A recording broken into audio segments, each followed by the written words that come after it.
beware of the mailers that insurance companies are selling you once you enroll in their Medicare plan.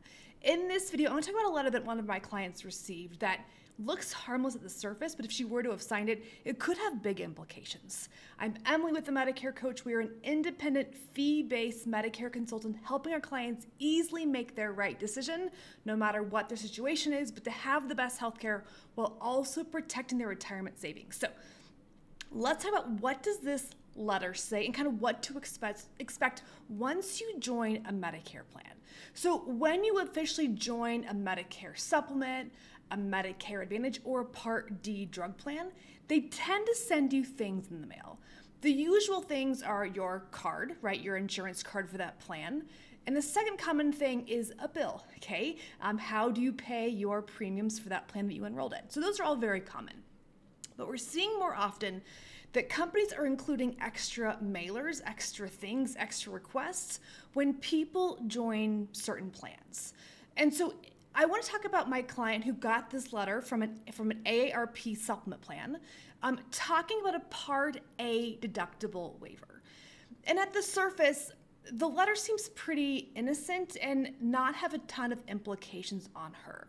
They talk about how you could have your Part A deductible waived, and that the benefit of it is to possibly keep premiums down for all the stakeholders, which at the surface sounds really great. Like we want to have our premiums as low as possible. But they do this as a partnership with another organization. And my concern with this specific situation is that if she were to sign up for this plan, there could be some other unknown implications. They're not guaranteeing her to reduce her premium by signing this Part A deductible waiver. And so there's no real upside from what I can tell from this letter. And so while this is one example of the letters that insurance companies are sending to individuals, I want you to be really thoughtful before you sign any of them. Whenever we see managed care or some other like it's too good to be true thing, it usually is. And so just be cautious, and just because an insurance company sends you a letter, they ask you to do something, it does not mean that you have to sign it. Again, insurance companies are just getting kind of crunched from a profitability standpoint. They're trying to make more profit, and so they're trying to find ways to help make them money, which in this case, I'm sure it does.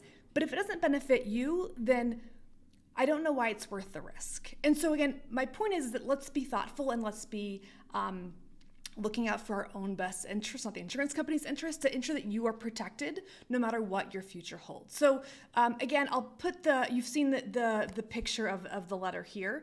I have extra resources down below as well to just help give you some more inside tips to easily navigate Medicare, the insurance rules, the insurance companies, all of the things that go into Medicare, because it can be complicated.